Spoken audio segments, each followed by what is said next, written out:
Halo para sahabat, saya Romo Effendi Kusuma Sunur SJ.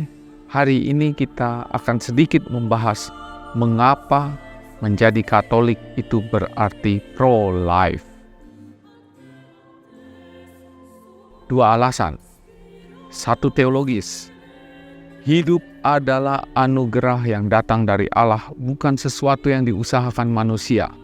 Dalam hal ini, jiwa yang abadi datang dari Tuhan yang menghembuskan rohnya untuk menghidupkan tubuh material manusia. Kita tahu itu dari kitab Kejadian di kisah penciptaan. Hidup adalah anugerah tertinggi yang memungkinkan manusia menerima anugerah lainnya dari Tuhan. Dan alasan kedua, sains. Yang belum lahir itu juga manusia. Kenapa?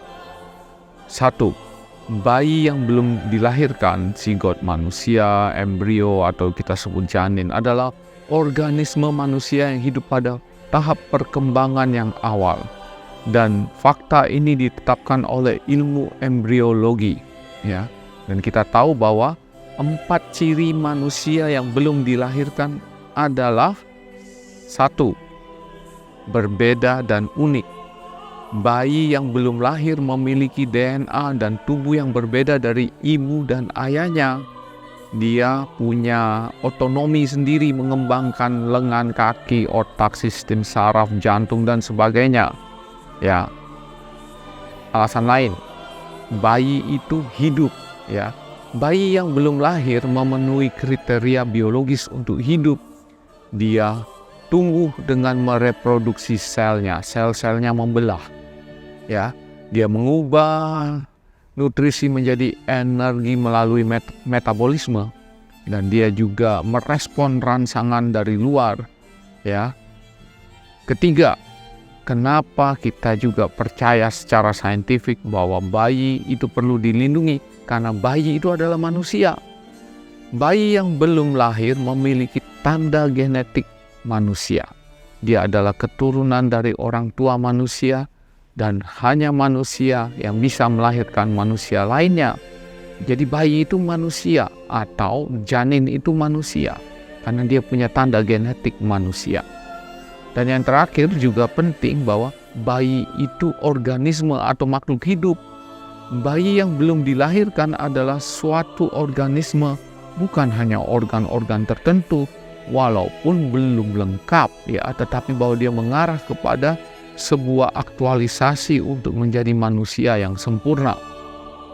Suatu individu yang bagian-bagiannya bekerja sama demi kebaikan keseluruhan itu disebut sebagai organisme, ya. Dan kita tahu betapa dipandu oleh kode genetik yang lengkap, dia hanya memerlukan lingkungan dan nutrisi yang tepat untuk mengembangkan dirinya melalui berbagai tahap kehidupan sebagai manusia, ya. Jadi kita bisa bilang bahwa perkembangan manusia dimulai pada saat pembuahan, ketika sperma menyatu dengan ovum untuk membentuk satu sel yang kita sebut zigot, ya. Dan kita percaya bahwa model seperti itu menunjukkan bahwa kehidupan itu dimulai dari saat pembuahan ovum dengan sperma. Dengan demikian, para saudara-saudari, masing-masing dari kita pernah menjadi zigot, embrio, dan janin, sama seperti kita pernah menjadi bayi, balita, dan remaja. Anda bisa bayangkan betapa kita semua berasal dari satu sel yang disebut zigot itu saat pembuahan terjadi, dan pembuahan itu biasanya terjadi di dalam rahim perempuan yang kita sebut ibu itu. Pertanyaan-pertanyaan, apakah zigot itu makhluk hidup? Apakah zigot itu manusia?